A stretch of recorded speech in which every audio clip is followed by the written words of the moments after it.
Awesome. Well, let's get started. Okay. So I'm Nicole Ronigan. I'm Sarah Ferguson. And I'm Erica Price.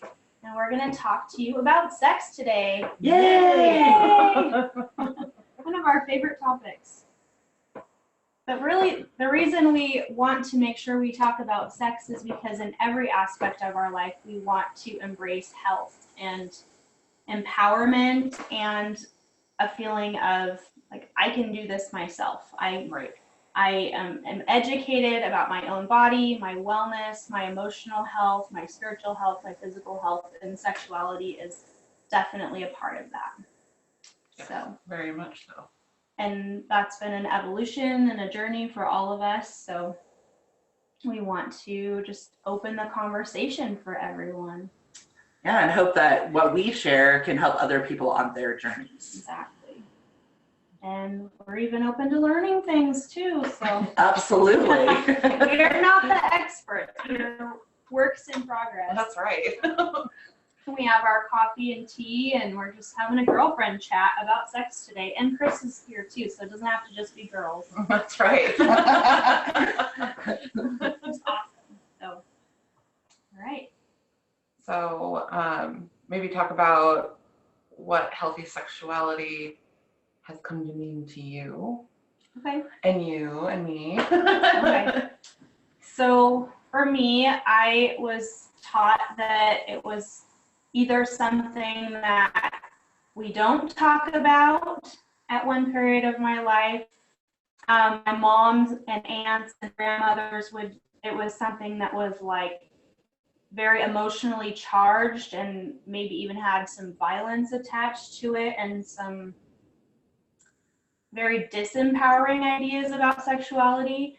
And then kind of got swept up into purity culture in my church, and so then it was really taboo, and I was the youth leader that got to have the "your shirt's too tight, your shorts are too short" talk with all the girls. And then as I was like in my college years, it was like the side hugging and all the shame and the don't give anybody the wrong idea to get married, and now suddenly you're supposed to be down for whatever and whenever, and it was very disempowering for me as a woman because I didn't feel like I had 100% say about my reproductive rights or my anything really, and yet like I was really glad because my husband is very respectful. But within the whole like patriarchal system, like I still had a lot of damaging ideas and beliefs that I've been deconstructing over the last 14 years as a married person. And now I'm just at the point where for me, healthy sexuality has to include communication, consent, self-discovery. It's not allowed to have any guilt, fear, or shame attached to it. And as my husband and I have grown in just being comfortable with each other, we've always communicated probably better than some, but it's been a really cool evolution for us as I've healed from trauma, and we went through a period where I was terrified to get pregnant, and so then getting past that and taking some of my reproductive power back has really helped my sex life become much more healthy and much more mutual, even though he had no idea any of this was going on for me, because I didn't know how to communicate it, and I didn't know that it was okay to not have that. So it's been really awesome the last few years as we've detached from more of a patriarchal lifestyle, and it's become much more mutual. It's just only gotten better and better to where I feel very passionately about educating other people that it can be different for them. So yeah, no, I had a similar upbringing, and I feel like it was something to be ashamed of, talking about sex or even really asking questions. And I don't think that was anything that my parents had like intentionally put upon me. It's not something intentional. I know I've probably done it to my eldest a little bit, and I've tried to change that in the past few years. Really be a lot more open and talk about things that are, even if it just kind of barely comes up, I'll say something. Usually in a funny way, because that's how I communicate with her the most. But kind of feeling more suppressed and ashamed when you start having sex. For me, it was kind of confusing and very much so not an empowering. It was very, what's a good word for that? Not just ashamed, but Like, It's almost like a duty. yeah, like a duty, or you must be this way if you're my girlfriend, or you must be this way if that's going to be a relationship, you have to do it. And that was hard to kind of get past, but I practiced things a lot, and from a very early age did a lot of self-discovery with practicing saying no, just in simple things, not like sex related, even just practicing my boundaries with people. And so for me, that actually helped with the healthy sexuality and brought that so that I would communicate more. And communicating, I would say, is probably like my number one thing that I try to do. And I'm not very successful at it all the time, for sure. I still struggle with it. Sometimes it's embarrassing to communicate your innermost feelings when it comes to sex, and that can be difficult. and sometimes we don't know because we weren't taught that it was okay to know ourselves. Right, and so for the past, we're learning as they're learning. Maybe 5-6 years is really the amount of time that I've been more free, or allowed myself more freedom to actually communicate about everything. And the biggest part about that was, for me, having a partner who listens to my communication. So we might communicate, but the other person might not be really listening to you, and that was huge for me. So I just kind of went out of my shell a lot more. So that's kind of my journey right now, and I'm still working on communication a lot. I mean, Erica lives with me, so she knows I work on communication a lot. And I still have a really hard time. She hears me that sometimes, but yeah, that's my biggest one. Communication, being listened to. I want to feel safe, and those things being listening to helps me feel safe and comfortable. And it's an evolution for sure. Yeah, for sure. Yeah. And I sort of have a little bit of a different upbringing as far as my mother constantly searched for what was the right religion for us. So we were constantly church surfing, if you want to call it that. Like, she would get disenfranchised with whatever church we'd go to another one. She didn't like that one, so we'd go to another one. So it was a constant evolving. And every one of them had a different sort of belief system and how they taught you, and like what was shameful and what wasn't. And I think as strange as it sounds, I went to Catholic high school, and I had a couple of really phenomenal religion classes that actually somehow made sex okay, without them saying like sex was okay. They really talked about, like, I took a class called morality, which everyone thinks like, oh gosh, that must be this horrible class. Downer. Right, but really the person who taught it really was about self-empowerment and how we're controls of our own bodies, whether you're male or female, and boys should make good choices too, and that they can't just assume that sex is okay, or that a woman's okay with what they want. And so I think that sort of changed my philosophy on a lot of things. That's awesome. That's way awesome. Yeah, because religion isn't the enemy. No. It's anything that puts guilt, fear, or shame, or takes your power away. So that could be anything, really. Right, and one of the things they talked about was, well, I remember this, like this discussion in class one day, and I was talking about how, while sex is okay, one of the purposes behind sex is procreation, but it's not the only reason that we as humans have sex. And I remember thinking about that later in life. But then I also went through like my early 20s where I sort of discovered my own sexuality and fought against like the norms and who was I really attracted to. And so I had my own years of like shame and guilt because it was like I felt like what I was doing was wrong.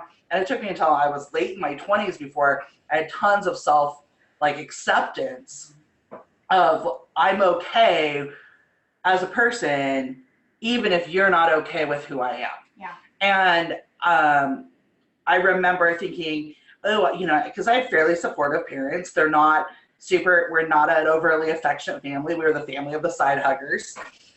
We weren't a family that hugged or like kissed each other on the cheek. That was all kind of weird for us. And so when people are super huggy, they're like, who are you? We're like, who are you people? I had to learn to accept hugs, which just sounds like a strange thing, but because it wasn't something that we did. But I remember like, okay, I want to share this thing with my parents. And I remember sitting there, and this was, obviously years ago, and my dad said, well, I think that if gay people get married, it's going to lessen the sanctity of my marriage. And it instantly, like, it's amazing what one sentence can do to shut a person down. And so as far as when it comes to sex, I always tell all my friends with kids, do not say something like that in front of your children, because it will be a lifetime of recovering from one sentence. Yeah, and it really took 20 years for the unpacking of that statement. All judgment does that. It basically says, this is the limit on my love for you. Yeah. All judgment, whether it's sex or what brands people buy at the grocery store. If I feed my kids organic, if I breastfeed or don't breastfeed, like, there's so much judgment. Yeah. And it just says, like, it just builds doesn't matter walls where either. and There's barriers. a judgment no matter what you choose. Yeah. So for me, I really had to find my own people, like the tribe, find my own tribe to sort of help me with what was healthy in those time periods, because I didn't have the family support, or at least I didn't think I did. I mean, years later, my dad's like, that's not really how I felt. I'm like, well, that's what you said. Thanks. That one flippant statement and he to this day will say, I'm so sorry I ever said that. Yeah. But in the time, especially in those formative years, because I think that we're still super being formed in our sexuality well into our late 20s. Oh, definitely. And I had in my late 30s. Yeah. No, I have one of my mom's friends she's a shaman, and she said women come into their sexual identities in their 30s and 40s. Anything before that, she goes, throw it out the window. She goes, because between 30 and 40, you're no longer concerned with as much of yourself, like what you look like, and you're able to more explore who you are as a person. And I was like, I really took that to heart. And so my 30s and now in my 40s has been amazing when it comes to healthy sexuality. Yeah. And it's interesting, we're talking about communication, but it's like even not just with our partners, it's the way we communicate openness and acceptance and or the lack of that like helps or hinders our sexuality as well. Like I just think about what would I have wanted my mom to say to me, and I felt like I had a really pretty open relationship with my mom, and still do, but there were messages that got through that I don't think she had any idea she was sending. And then you bring in the aunts and the grandmas and they start talking about their husbands or their boyfriends, and you hear all those things, and I'm thinking, what am I communicating to my kids about sex?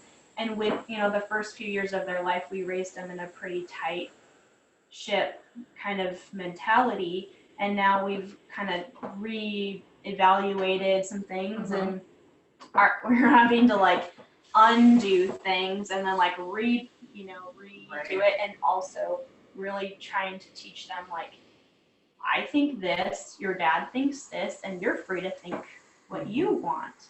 And like that was not available to me till I was much older. So I'd agree with that. Yeah. It's so tough because I know it's probably more embarrassing for my mother to talk to me about anything to do with sex. And my dad had to talk to me about all of it. I mean, you just imagine that conversation. Okay, Dad. I talk to my son probably more than my husband talks to Really? Yeah, I mean, Eric's always available, but my son It just wants to comes ask up me. more. Well, we're with them more Yeah. too, to Yeah. be fair. But like, and I practice. I have a friend. This is free. My friend, she has older kids than me, and one time we were out to coffee, and she was sharing that her teenage son would call her and say, "Mom, I'm really dealing with this issue, and will you pray for me, or will you talk me through this, or will you, what's going on with my body?" Those kind of questions. And I said, "Oh my gosh," and my kids were little, and she told me this. I was like, "How do you get your kids to tell you this stuff?" And she goes, "You just never act shocked. No matter what they say, you just keep a straight face and you listen. You shut your mouth and you listen." And I was like, wow, and I've used that. Whether they tell me they broke something, I don't freak out. I say, "That's okay." Or they spill something, "It's all right. There's where the towels are. Let's just get a towel." I just try not to overreact. Not like I'm perfect, but when it's like the big things, I'm always really good with the big ones. It's the little stuff that I like. That's how I am But too. like something in me goes, "This is important. Don't screw this one up." And so now they really do talk to us about things, which is awesome. I have a friend who, when her kids ask various questions, and it's that, should I have the shock face or not? And she's like, there's a lot of times she goes, I just don't know the answer. So I tell them, you know what? I'm not 100% sure. I'm going to ask somebody who knows more. I love that too. Yeah. Why And not? then Or gives them a minute. moment to like, and even if it just is like, she gives her a moment to like collect her thoughts and go, oh my You God, go in what's the going bathroom on? and you like, Who can I text and ask that question What to? am I going to do with this one? like, I have a friend, she's on the call. She tells her daughter, "Let's go out on a date and talk about that on our date." So when she has some time to collect her thoughts. That's what I did They with have a Chloe. little journal that they go through, and When I had the talk with Chloe, I took her out to breakfast. And we had, like, a special day. make it special. Yeah. And I made it more like fun and lighthearted, not too serious about it. Some of it was, they're gonna get embarrassed. You're gonna get embarrassed. Well, I don't really get embarrassed, but they usually get embarrassed. That's Or they don't know learned what to behavior for say. me though, not to be embarrassed. And for sure. then you just kind of, I don't know. That's just I love having new ways of doing things that maybe weren't typical for many, many years. Now there's better ways to do it, or I think there are better ways anyway. Right. Well, as we've grown in our freedom, like, it was funny last night at dinner, one of the kids asked a sex question, and it was, what was it? And then we just started answering it, and some of the kids were like, "La la la," "Ew, that's gross, we're eating." But then we just try to normalize it. Or like one of the kids was having like a pre-puberty kind of thing happening and waking up wet and sticky, and was like, they were like, "Guess what? I'm starting puberty." And I was like, "High five! You're growing up so big. You're getting so big." Instead of like, we were like, "Oh, that's, okay, we'll just put the sheets in the laundry," and like it was icky or something. And now we're just like, it's normal. Like, all right, I remember hearing stories like I had a friend whose mom had a drawer in one of their bathrooms that she kept condoms and instructions on how to use them, and a pamphlet that had the phone numbers for where to get either birth control or STD testing. Oh, sweet. And it was available to not only her girls but any of their friends. And I remember hearing that like one of the other moms got really mad about it, and she said, "Well, if I don't provide them, they're gonna do it anyways." And I was like, that's actually a really good philosophy. And then if people had questions, of course, she was like the mom you could ask those questions to. But I remember thinking, what a cool mom. And it wasn't like she was promoting things. She just had them there. No, she was empowering them with the education that they needed to be able to make decisions. And I think when you're more educated, especially when you're in that age of puberty, where everything, you're a little nuts when you have all those hormones going on. You're crazy for a while. So that, having to be, if you've had that information in your head, you're not so pressured when things come up. So then you can say, "Nah, I'm not ready for that. I don't really care about that right now." you want to empower them to be able to say, no, it's not a big deal, and not feel pressured in the moment. Well, and I think a lot of times too, it's, boys get that information from their dad or their mom or whatever, like here, you need to make sure you keep condoms with you, or, these things. And then girls aren't empowered to do the same thing. That's true. Whereas I think girls need to have. By the time we ask for birth control, get an appointment, and start getting on pill, it's too late. Yeah. So we need to be having these conversations before. Yeah. Yeah. But like the conversation of, okay, so we have that conversation at whatever age you did as a parent that deem that appropriate, and then revisit it on a regular basis. Mm-hmm. When you're ready and you think it's time, there will be no judgment if you came to me and said, I think it's time for me to be on birth control. Mm-hmm. My mom did that. And I'm super excited because after we had a couple kids and then we wanted to use natural family planning for our birth control for a while. If you know how close my kids are in age, you know how that worked out. Yeah, that worked out. We actually did get pregnant in your on head for a while. purpose. Every one of our kids is mostly on purpose. And I did know where I was in my cycle. But that, taking charge of your fertility, it teaches you how to chart your cycle and understand what your if it's sticky, and all that stuff. The mucus test. The mucus, check yourself. Temperature. Oh my gosh, I can stick my fingers in my vagina and that's okay. And I'm right, you're supposed to. wait a minute. And figuring out, taking your temperature every morning and all that stuff. I'm gonna teach that to my daughter, and I can teach it to my sons too, just to know what to look for. Because typically when girls their inhibitions are lower is when they're fertile. Yeah. So I need to know, if it looks like this in my underwear, now's not the time. Not the time. And all of those kind of things, I want to talk too about the communication can happen outside the bedroom before you have sex with your partner, or it can happen in the bedroom, but just maybe more of the consent and negotiation pieces, just so that we can we have a comment. Oh, so Ashley says, regarding tracking your cycle and understanding your hormones, I have to recommend a book, Moody Bitches. It helped me understand that so much. I'll have to check that out. From a more open-minded perspective than the natural family planning. Although there's charts and stuff in there, you can always take what you want. And that's cool to have. It's called Moody Bitches. I like that. Yeah, I like that too. Get it on Amazon. We need to get an affiliate. Right. But just because for me, it started out with I'd be so embarrassed to say what I liked or didn't like, and it was those kind of things to yeah, oh yeah, like that, or yeah, there. More to the left, up a little bit. Or to now where in the last few years I've been able to be I'd really like to try this, and maybe some people they've been there for years, but for me, I'm this is awesome. The evolution of even just what I feel comfortable to ask for, or how to ask. Do we use words? We use words now. Yay! Whole sentences, really.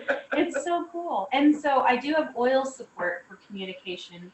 I'm a giant fan of lavender. It's the oil of communication. And then spearmint is the oil of empowered speech. And you can make blends that have, we're going to talk about it towards the end, but that have actually intention and purpose. So if I want to support communication, and I know from my Emotions and Oils book, also you can buy this on Amazon, but it's cheaper on Oil Life or Aroma Touch or aromatools.com. But it'll tell you, and that's how I know that these are the oil of communication and confident speech. And then they even make a little quick wheel. So the yellow side is the positive emotions I want to cultivate, or the negative emotions I want to support. So if I'm feeling like I can't communicate, it would tell you that as well. So depending on if you're coming at an issue from what I want to feel versus what I'm feeling and I don't want to keep feeling. So those are great for supporting communication. All right, consent and negotiation. So I am sort of passionate about consent. Sort of passionate. Sort of. Okay, so very Really passionate. passionate. I'm really Passionate. passionate about consent. We want this to be a movement. It is. It's a movement. You know, we're in a time period, sort of socially in our country, where the hashtag Me Too, all of the people in sort of in particularly males. There are some females too, but males that are in influential positions that have been called out on their lack of consent, their sexual assault, their sexual harassment. Women are being more empowered to come forward. I think one of the biggest examples that I'm not sure everyone's paid attention to, but is the physician that used to be the physician for the U.S. Women's Olympic team, and also who's 160, is it 168? I believe they're up to now. Women came forward and said, basically, me too. He sexually assaulted me. Some of them were as young as 13. Some of them went on for years and years. All the members of the last Olympic Dream Team, all those girls that won the gold medal, all of them have come forward and said that they were assaulted by him. Some of them, it was done in front of their parents. While they were in an exam room, he was, examining them, and while a parent was not paying attention, was assaulting them. I mean, it's just crazy. They all confronted him, not all, but a whole bunch of them confronted him in the courtroom. The judge was, really, people are like, oh, because she was a female judge. No, she was doing the right thing by allowing those girls and women to confront him. And that's part of their healing. Yes. Yeah. And that took away. And his healing. To know that when you have an action and it negatively affects so many people, to have that confrontation, and then he can then choose if he's going to change the direction of his life or harden his heart and go, Right. He's going to spend the rest of his life in prison. But, but internally. He can start his healing process as well. And that really goes back to taking away somebody's consent, because consent is something that is given, not taken. So I have, it's going to take me just a minute to read it, and I think it's important enough for me to get the wording right, that I'm actually just going to read it instead of just have the conversation, because it's so easy for me to mix up the words. So I'm just going to read it. Consent is when someone agrees, gives permission, or says yes to sexual activity with other persons. Consent is always freely given, and all people in a sexual situation must feel that they're able to say yes or no, or stop the sexual activity at any point. A clear and unambiguous agreement expressed outwardly through mutual understandable words or actions to engage in a particular activity. Consent can be withdrawn by either party at any point. Consent must be voluntarily given and may not be valid if a person is being subject to actions or behaviors that elicit emotion, physiological, physical, thank you. Financial pressure, threat, intimidation, or fear, meaning coercion, or force. Consent to engage in one sexual activity or past agreement to engage in a particular sexual activity cannot be presumed to be consent to engage in a different sexual activity or to engage in that same one again. Consent cannot be validly given by a person who is incapacitated. That typically means intoxicated, overly tired, asleep, because we've all heard the stories. At the heart of consent, exactly. At the heart of consent is the idea that every person has the right to personal sovereignty, the right to not be acted upon by someone else in a sexual manner unless they've given that person clear permission. It's the responsibility of the person initiating the sexual activity to get this permission. It's not the responsibility of the person who's not initiating. It's the initiator that must be given permission. Consent cannot be assumed. Right. Each one of us is responsible for making sure we have consent in every sexual situation. If you're unsure, it's important to clarify with your partner. It's okay to ask, are you okay with us doing this? Are you okay with us having sex? Is it okay if we make out? All those questions, they're okay. even in movies, I've noticed a lot where they're little kids are like, go up and kiss her or go up and kiss him. And it's like, no, I want my kids to know before you touch or kiss anyone, you say, is it okay if I kiss you? I know it's not like the lean in moment with the music in the background, but you better ask.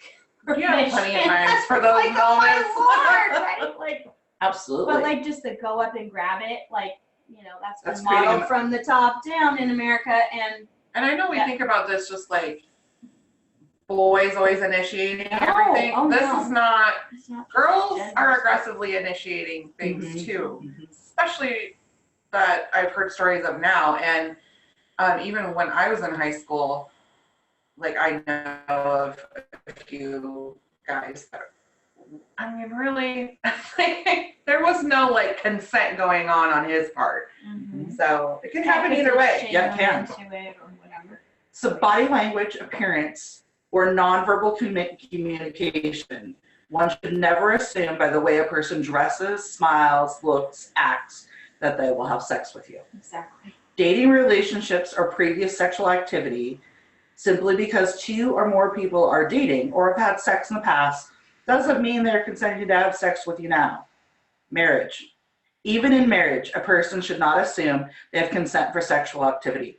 Marital rape is as serious as any other sexual assault. Previous activity. Consent to engage in one sexual activity at one time is not consent to engage in a different one at a later time. Silence. Passive lack of resistance or immobility. A person's silence should not be considered consent. A person who does not respond to attempts or engage in sexual activity, even if they did not verbally say no or resist physically, is not clearly agreeing to a sexual activity. Alcohol consumption or use of other drugs can render a person incapable of giving consent. Alcohol is often used as a weapon to target individuals and used by perpetrators to excuse their own actions. Additionally, there are laws applied to a perpetrator regardless of whether or not they were drinking. It is important to remember that sexual assault is never the survivor's fault, regardless of whether or not they may have been intoxicated. That's right. That's right. So I think that, sorry that took We're a little chunk, passionate about this. Yeah. because I think that without consent, you're never going to have honest communication. You're never going to have a healthy sex life And for sure, never have mutual enjoyment. on either side, No. on both the aggressor and the person who is having it happen to them. Because an aggressor is not having a healthy sex life if they're not communicating with their partner. They're just taking from somebody. And if you're just taking, you're not getting anything in return. Right.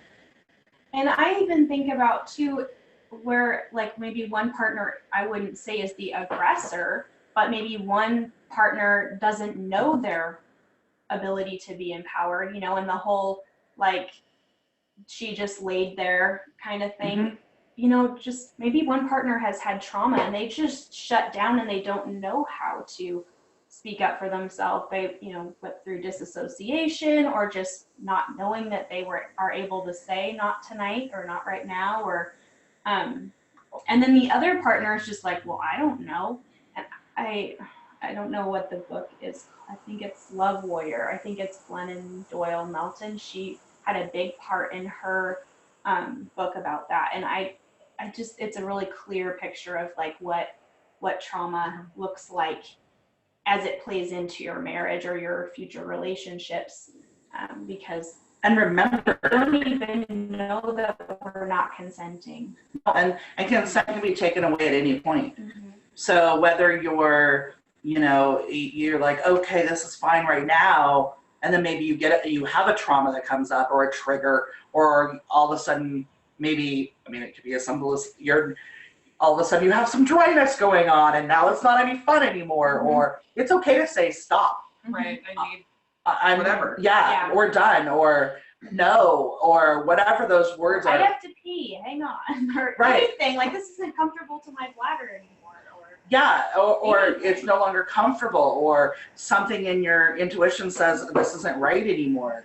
And I think that maybe happens more outside of the permanent relationships and more so in more casual relationships. But I think at the same time, you as long as you are empowered, both parties are empowered to say yes and no at any given point. I think that's all that you really need to have. And I think probably I've struggled with that because when I was younger, having sex, I never had really casual encounters. I really did look for people I emotionally connected with, which most people do, but not always.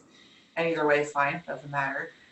But I did do that. So when I'm emotionally connected, I actually speak up less. Mm-hmm. So I close myself off, and I have to make myself open up and communicate and have a healthy relationship because I close myself off. Like it's the opposite. Mm-hmm. So casually, I'd be fine. I'd be like all empowered casually, but not when I'm emotionally attached. Like you and yeah. Right? Because Like, you want everything to be perfect Yeah. and whatever, but that's not always reality. You have to be able to speak up. Yeah, I'm pretty good at the emotional disconnect. So I have a much harder time with the emotional connection. Like it takes a lot for me to emotionally connect with people. And that probably has something to do with like how you grew up and early relationships, and who knows? It's all of those things that, you know. And you were conditioned with a side hug. Yeah, oh, totally. I'm just kidding. And then I only have kind of one other little piece I wanted to talk about, and that is in anything we do, there's a certain amount of negotiation that happens. And I think as empowered women and men, we should negotiate those terms with our partner, because I think if you don't, you know, somebody's like, well, that sounds like very businessy.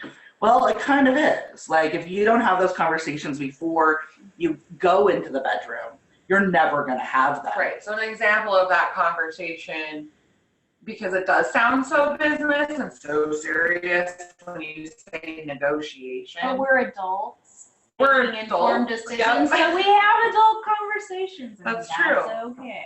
And I actually think those conversations are fun because I think they're too. sexy. So I like to be able to be like, well, so they're, and you know, when you first get to know somebody, it's a little less, what do you want to call it? Like maybe jumping into it. Now it's just fun because it's just random. Like, so I've thought about this. Do you think we might want to do this? Is that a good idea? And that's a negotiation. And even like last week we were talking about the sexy texts and stuff. And like, hey, have you ever thought about trying this? Mm-hmm. Like that can be even part of foreplay, which is fun. Yeah, exactly.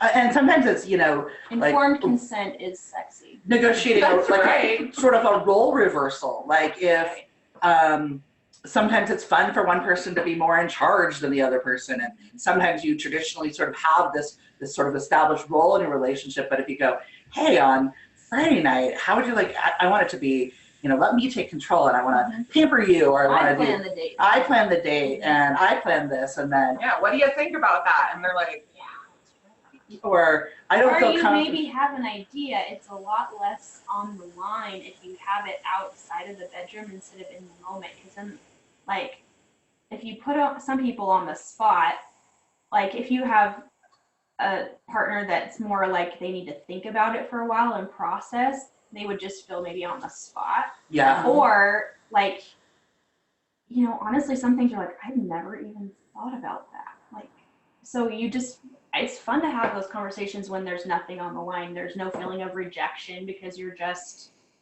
asking.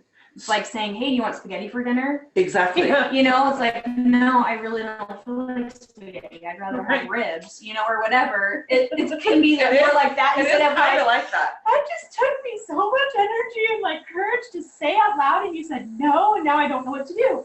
Well, You know, and like to and it go can along be a with little, that, like, freaky. so like you have a new idea, right? And it's okay to set like a goal, like say, okay, so eventually I want to try this. But obviously, maybe they're not going to be open to that. So set, So we're going to start the on here. yeah. So if you're about to begin something new, set a short, small goal of what you want that to look like in your own head.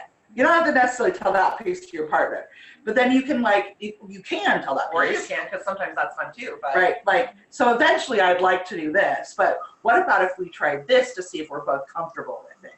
And that could be as simple as, like, starting using oils, making your own, lube, making your own massage oils, like the oils we talked about last time.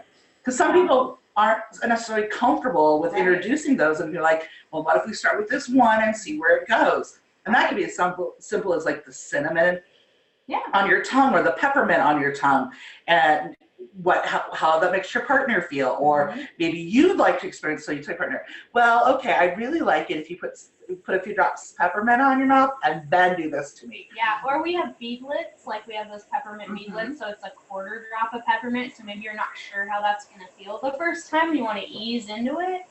So just like a peppermint beadlet for either or both of you, and then or we have On Guard, which has clove and cinnamon, and so it could have like a little bit of a numbing and a warming sensation. Those beadlets are awesome. Something else is to use the right terminology for your body. So like you might have some like cute little words that each other uses for your different body parts, and that's fine. But really, it's okay to use the words my breasts, my tongue, my thighs, It's called talking dirty. It's actually using just the proper names. It, for some reason, in the bedroom, it's like talking dirty for some reason. That's just how it comes across, and that's hot. Yeah. It works. And also, like, we have so many parts, and they do so many different things. Like saying, "Hey, like my labia is pinched," or "Oh, that's a little bit too much pressure on my clitoris," or "Can you put your finger on top as opposed to directly on?" Like, you can say words like that, and you have that comfort level with your partner, like that. Yeah, or "Don't directly touch my clitoris, that hurts." Yeah, or, too much, or too much. or like it's so helpful. I mean, they kind of need a roadmap. They have a lot more parts than they do. Yeah. Another one is everyone's equal in sex. Even if you are doing something where you're doing like a power play where, today you're in charge, or, maybe you've watched 50 Shades and you're going to try some 50 Shades business. That's fine. But when it's all said and done, when it comes to sex, you're equals. Yeah.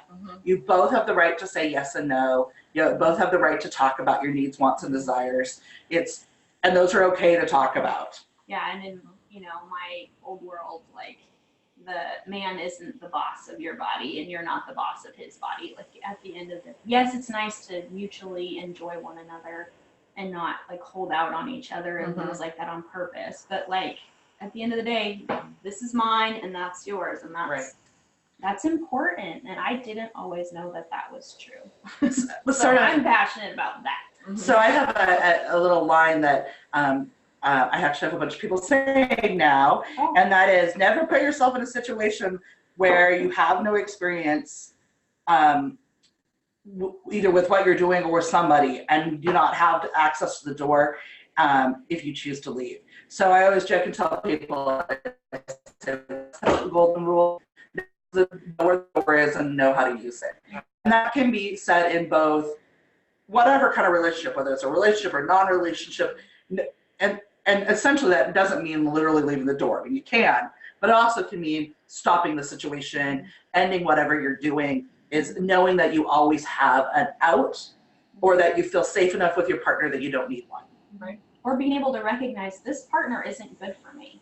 And they consistently violate my boundaries or devalue me as a human. And so these are my non-negotiables, and they've been violated, and now the relationship can be over. Because you just flipped up one too many red flags. Yeah. Bye. Yeah. Instead of like thinking, oh, this is a done deal forever. We signed a contract. And I have no agency because I stood in front of a judge or a priest or a pastor and God and everybody or whatever, and now I'm stuck. Like, even that can be really disempowering for some people, that they don't know that there are well, historically it really has been. Like legally you couldn't, and things like that. And now we live in a more empowering time, but it's always baffling to me, and having participated in certain parts of that some people just believe that God sanctions abuse and stuff like that, and that's not true. It's not true. And I totally agree with that because I went through that for years and I still have issues with that. So So there's no I'm glad I shame in that identified either. it. It's just, I'm glad I identified it and I have it under I think some control. everybody's But had a story where right, it didn't always go great before we figured out more and healthy it really ways. had to do with those limiting beliefs that I gave myself in that situation. Yeah. Something else I think is important is sort of knowing your limits and being honest with your experience level with things. And it's okay to be inexperienced in something. It's okay to be experienced too. If your gut tells you something's wrong, or your brain tells you something's wrong, it probably is. Because not everyone, especially outside of committed relationships, but even within committed relationships, have your best interest at heart. And sometimes it takes us a while to see that they don't have your best interest at heart. And that's where a lot of abusive relationships come in, is where they don't have your best interest at heart. So, but you don't always know what that looks like when No. you're in it, and that's where obviously that's why we it's need abuse. community too, to be able to say, like, and openness. Like, if your community, you can't talk to your girlfriends or your mom or somebody, or your guy friends too, about it, then you're like, I didn't even know how unhealthy this was until people were like, that's not okay. Well, in my situation, Just I like told in people Hollywood. and I screamed out for help. I Yeah. mean, I really did. And then I just didn't get that support in that particular group of people that I had. Propping up So I had to go just against everything all at once just so that I could, you know, basically save what was left of my brain at that time. So yeah. you got to have the strength and wherewithal to really stand for what you know is right for you. And you know that because you know that feeling. You have it in you. You violate that part of yourself. And reach out to somebody who's going to listen. If that person doesn't listen, you reach out to somebody else. That's what really matters. Absolutely. You keep going until somebody listens, because not everybody, when they have a history with you, might really recognize. Maybe they think you're overreacting. Maybe they don't see what goes on personally for you every single day in and out. So they don't know. And it's important to believe people when they do tell you, It is important. whether it's your kids or your friends or anybody. Yeah, it's important to shut up and listen to people who are reaching out. Well, the last thing about negotiation I want to say is that negotiation is about finding your own personal happiness and fulfillment. Plain and simple. It's about establishing trust and opening up within your relationship, keeping the goals in mind that you've negotiated with your partner. Keep your eye on the prize. Good partners will always work towards each other's mutual happiness. They're not looking to take something at someone else's expense. Yeah. And I had to write that piece down so that I remember to tell you it, because I think that's so important, is that, you know, it goes along with what we talked about, the communication, healthy sexuality, consent, negotiating your wants, needs, and desires, is that you're working towards a goal, and that's that it's your satisfaction, their satisfaction, and you're both happy at the end, right? Because who doesn't want to be happy at the end? I don't know. And that doesn't always mean an orgasm. That could be a million other things. Which is nice too. Yeah, and I have used those terms, like if you're taking something from somebody that doesn't belong to them, whether it's kissing them without their permission or looking at somebody naked that doesn't want you to see them, or, you know, even just for my kids, like I've talked to them about pornography and that, like just they're really little and they do not need to be looking at pornography at this age, in my opinion. But I like just saying, you know, we just want to give her dignity, and so we're not taking that from her or him without their permission. Well, I mean, I guess they gave permission maybe, but not all porn is ethical, and then there's some that totally is. And so getting to the ethics of that, like I don't buy chocolate made by slaves. I'm not going to buy porn made by slaves either, you know. So like having some of those kind of conversations is important too. So I love that piece of not taking things from people that don't belong to you, whether, I mean, that can look like so many different things. And for some people, you know, porn is completely off the table, and for some people it's on the table. And again, we don't want to have any shame in this, but yet just having like, these are my negotiables, these are my non-negotiables, and well, and I think in that always too, ethical. the ethical part is, you know, when you talk about being honest with like skill level, that's also when that's a great time to also be honest with, do you have an STD? Do you have, you know, what issues do you have? Do you have a shortened, like, have you had a hysterectomy, so now you have a shortened vagina? You know, all those things kind of go along with the health of your sexual relationships. Right. And there's nothing sexier than being honest. Exactly. And people are always afraid that if they say, I have, you know, an STD, or I have an SDI now, an SDI, that it's automatically going to take sex off the table. No, it allows your partner to make an informed decision as to whether or not they're okay with the risk factors that go along with it. Does that mean that you always have sex with a condom? Does that mean that you only have, that you're in a monogamous relationship, that you regularly get tested? Is it knowing people's STI status before you start having sex with them? It's okay to ask for their test results, especially if it's a new relationship. I even encourage married couples, especially for the first, you know, 3 to 5 years of the relationship, to still get tested, because there's things that don't come up right away, or things that are dormant until a stressful time happens, and all of a sudden it's not dormant anymore. So all those things are so important. And just because you have one, most of them are super treatable. Other ones are easy to mitigate the risk. There's always a risk, so mitigate the risk. But I think that goes along with everything we talked about: the communication, the no guilt, the no fear or shame. Yep, asking your partner to go in and get their vasectomy checked out, you know, and make sure everything's good if you're trying to prevent pregnancy, like all of those things. And if you're in a situation where you don't feel like you can ask for those things, then maybe that's a red flag. Maybe that's just not the right person for you then. Right. Or you have some work to do. Or that too. Yeah. So I want to talk to you about making a personal lubrication and massage blends with intention.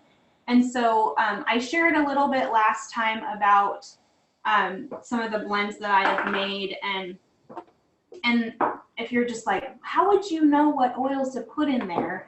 There's a few different things I look at. And like, even on our last video, we talked about things that maybe you're like, what did she mean by that? Feel free to message us, like, if you're not sure. But for the lubricant, just the practical side of it, you can think about things like, do I want a warming sensation? Do I want a cooling sensation? Do I want a little bit of numbing for a prolonged experience? Do I have a sensitivity to this kind of plant, so I would want to avoid that? So those are some of the things that I do, like cinnamon, black pepper, cassia. I do not recommend cassia on direct genital contact. It's just caused so many skin sensitivities in people I know. For whatever reason, cinnamon's not the same way. But cassia, probably because we had so much synthetic cassia earlier in our life with candy. That could have been. Yeah, just like lavender and peppermint sometimes bug people because of the overprocessed. Yeah, we've had so much fake stuff. What were you gonna say? Well, I was gonna say, before using these on your genitals at all, I would always test. Just like a baby bottle, use your wrist or because this is the best part. You're gonna know if it's gonna make you sensitive. Yeah, I'm right here to test it. And then things like, if you want a cooling sensation, peppermints and spearmints are great. Cypress can be a little cooling. And then I really like sometimes adding like the firs. Those can kind of have different sensations. Like I made a nipple balm, Mhm. and I put, I think, some Douglas fir or some white fir in there. You could use Siberian fir. We don't have white fir anymore, but those have been really nice as well. And then like wild orange is nice if you want to flavor things, say for like oral sex or whatever, or kissing is fun with flavors. Wild orange, any of the citrus really. Although don't use those on condoms if you're using condoms for birth control, because they will break down the latex. But for kissing and stuff, it's fun, you know, just to have some flavor. So the citrus, and then the cinnamon, the peppermint, ginger's nice and warming as well.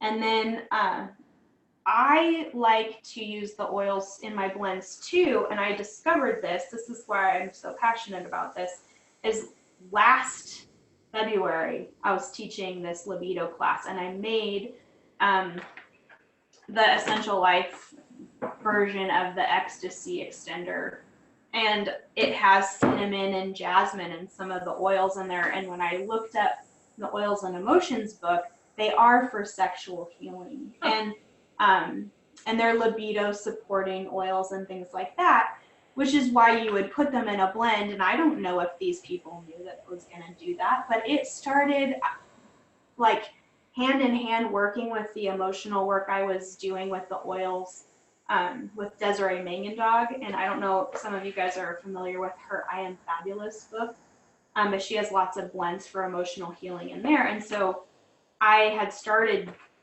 working with her in a class that she teaches and going through emotional healing. And then I made that blend, and we had started using it to practice. You know, before I teach anything, I like to try it out to make sure it's not going to like have a horrible reaction. Right. I test on myself before I share.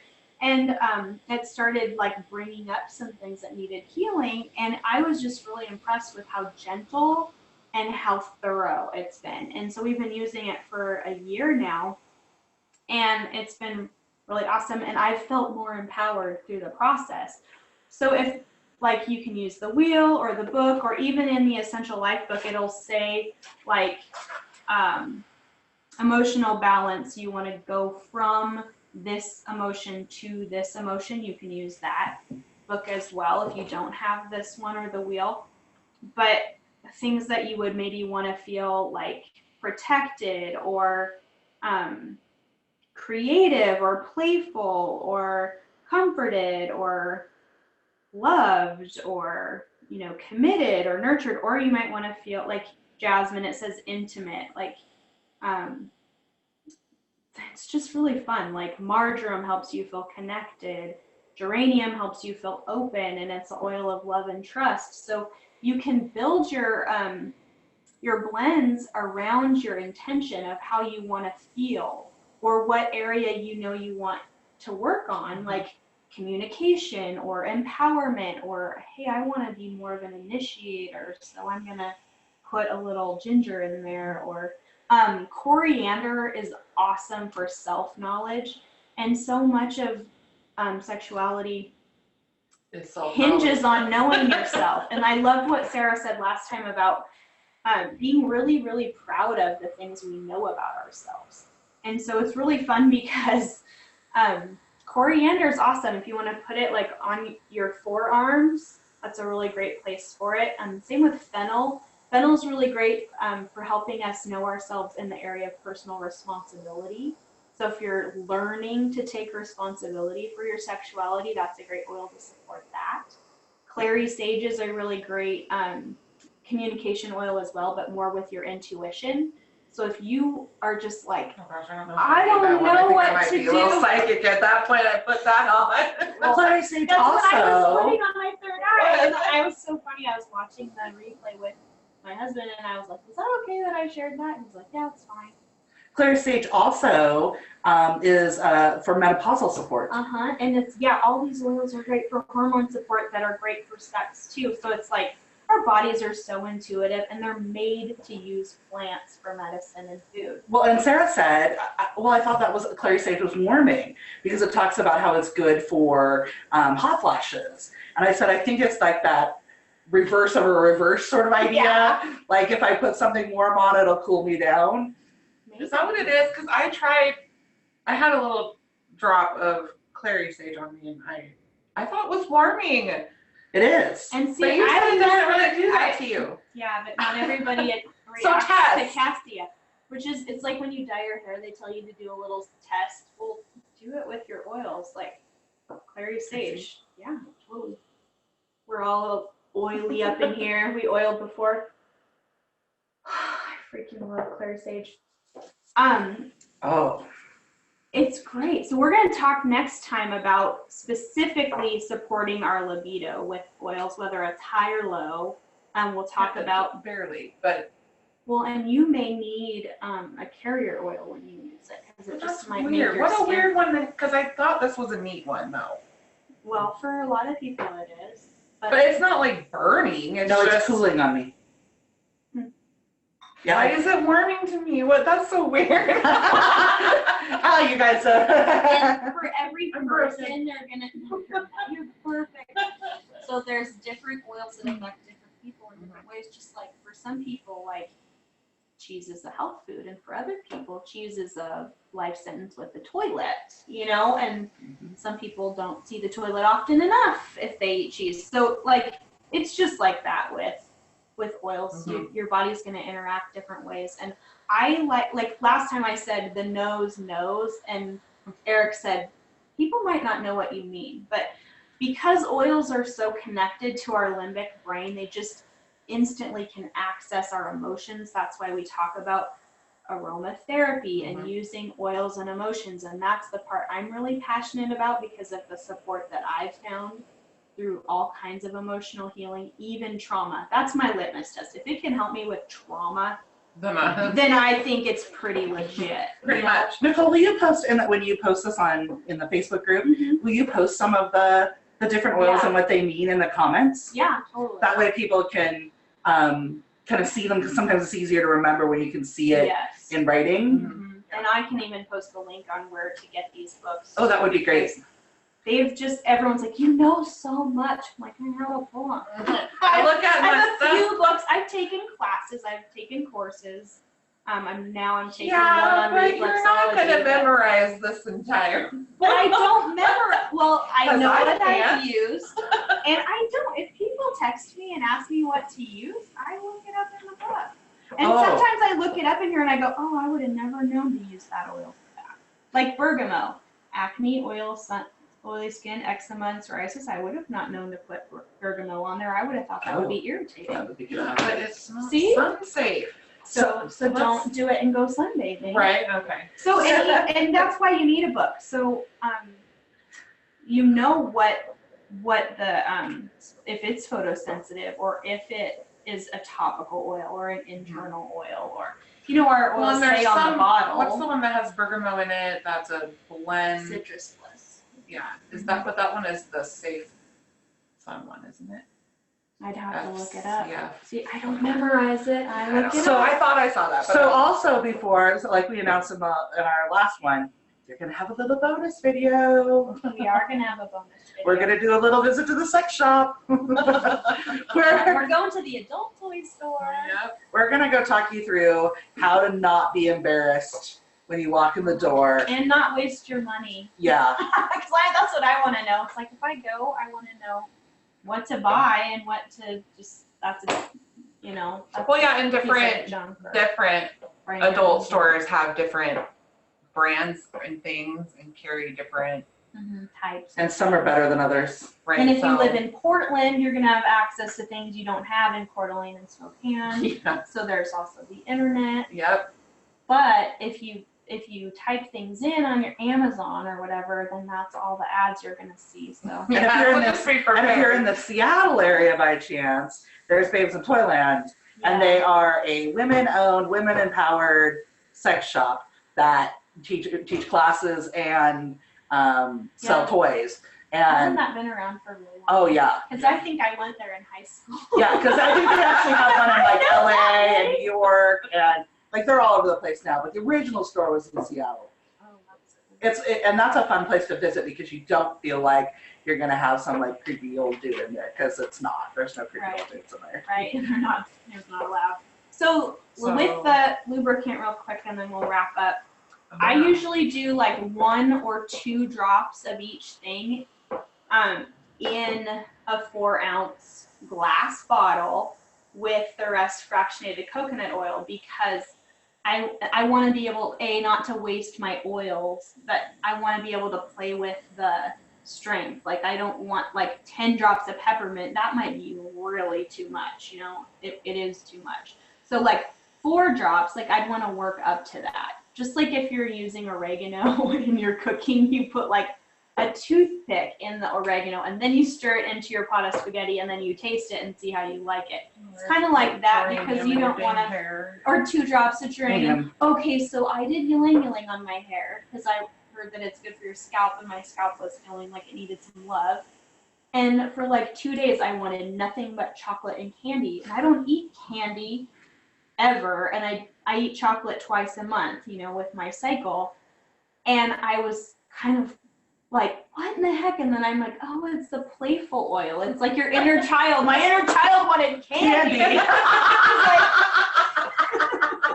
So I mean, sometimes you find like really interesting things that these oils can do as well. But one thing I like black pepper is great in blends, and it's the oil of unmasking, so it helps us to be really honest. There's things like that where you can just go, Or vetiver keeps me present and centered and in my body. And then the third way that I do lubrication is I actually know the parts of myself that I'm working on healing, like emotional healing. You can build that into the blend as well. So if you have areas that need to be healed, you can add. And I know we're not supposed to claim that oils can cure and heal you, but it supports the healing process. Right. Supports your body and the healing self-awareness process. Is healing. Communication is healing. Having open communication and empowered sexual experiences is healing. It's all part of the picture. So, but man, oils, they access that emotional center in our brain. Right. And they are super powerful. So immediately. I mean it's pretty quick. The shifts are really, which is fun. It is fun. Because I'm new to it, so for me, the oils are really fun right now because everything's new. Whoa, where did that come from? I know, I'm constantly looking at things in the book and going, do you have this one? Do you have this one? So if you're new to oils, I just came across like some ideas for you. This is way old packaging because I've had this for forever. The Aroma Touch Kit. It's little 5 ml size of certain oils, but it has balance, which would be a great massage blend. It's really grounding and centering. Lavender, that communication oil. Melaleuca, which is great. I always add Melaleuca to my blends because it's an oil of energetic boundaries, but it also helps prevent like things from growing in your lubrication, like, just for shelf life purposes. On Guard would have the clove and the cinnamon and some of the warming. It's a boundary oil, and it's great for not having anything grow in your lube. Aroma Touch is a muscle massage blend, and I love it for its emotional properties as well. And then Deep Blue is like really deep, like sore muscles. So the fastest way to Eric's heart is a back rub. So we use a lot of Deep Blue and Aroma Touch. Watch your hands before you touch sensitive places because it's kind of intense cooling. And for some people, warming, because cold can be hot for some people. Unless you like that, then feel free. But I would say uncomfortable. So if that ever happens and you get oils in your eye or it's too intense, just add some more carrier oil. And then if it's like I had a cassia experience on Christmas Day. You can't really wash it off. It's soaked into your skin. Right, water drives it in. So I've done my best to wipe it off with a dry cloth, add more carrier oil, and if it's still uncomfortable, I've actually taken like a hot washcloth because it will like get some of the oil off. This was like I did on my neck and stuff in my face on Christmas. My whole family's arriving and I'm like on fire, bright red. I'm like a little too much cassia. So anyways, That's why I know that one's okay. I've had some experiences, yeah. I get text messages with pictures. Is it supposed to do this to me? I'm like, coconut oil, baby, coconut oil. It's usually this area for women is very sensitive, so just know that. And then you can actually wipe it off again and then more carrier oil. I mean, if you really overdo it or you spill it or something, or some people are super sensitive. So, not to scare anybody, but I'm empowering you how to like right a wrong situation. And then it's got wild orange and peppermint. And I shared last time, if you put wild orange and peppermint on his lower back in that occipital triangle area, he likes that. So that's just, what does it do? It's like your kidneys are back there. Yeah, and so I don't understand the science of it as well. I don't know if I know the whole science to it, but like a half an hour before, it just helps them, it basically helps them get in the mood. Yeah, I don't know if it down regulates their kidneys so their penis is in gear for sex instead of pee. Because aren't those cleansing too? Yeah. So I'm wondering, maybe that's the direct correlation. It's cleansing and it's a half an hour before. Yeah. So I'm assuming that just helps get everything going. So, I mean, that's or maybe that helps everything work better for him. Maybe that could be it. Maybe. I don't know. I know. I'll have to ask for specifics. But I don't even know if we're not very sciencey yet. We're with all this. It feels like a lot of information as it is. So. And then the yoga collection. Like if you just wanted a small kit to get you going, Anchor is a really grounding, earthy, spicy blend. It's got like patchouli and cinnamon and lavender in there. So it smells amazing. All of them smell amazing. Oh my gosh. And then heart centering is a line. And then Arise is more for like to stimulate your mind and your communication, and it's more citrusy. So if you're familiar with the chakra system, which chakras are just, they're nerve bundles in different parts of your body. So there's like the scientific part of it. And then they correlate with, I kind of think the Maslow hierarchy of needs, like your root chakra is like your root, your foundational, like safety, food, that kind of thing. And then you work your way up. They really work really well with that. So that to me, it just says we're working on this area of our life or our body or our emotions, and these balance that. So this is like $52 for this kit wholesale. I'm not sure what it is retail, but these are just great little ways. Even like the Family Essentials kit, and they have a lot of the same oils in there as well. So you don't have to have all the oils that I have yet. You're gonna want them, but that's a great way to get started with oils. And if you aren't working with someone, we'd love to work with you. Yep. Sarah and I are both wellness advocates, and we're on the same team, and so you have access to all of our education, and we have fun classes. Yep. I think we have fun classes, and we go a little more off the path. Like we can save ourselves from the crud, but we can also like help just build health into all areas of our life. So if our vibe attracts you to our tribe and you aren't already working with somebody else, we'd love to have you. Yep. I know we've kind of gone over a little bit on our time this week, but I think we've covered a lot of information, and we'll be back. All right. This same time, same bat channel. Next week. That's all right. So we have 2 more weeks. And then on the 13th, if you're local, we do have an in-person class at the Coeur d'Alene Resort at 6:30 p.m. So reach out to us if you want more information about that. We do that every year, so we're just up-leveling it every year. Thanks everybody. Have a great day. Mwah.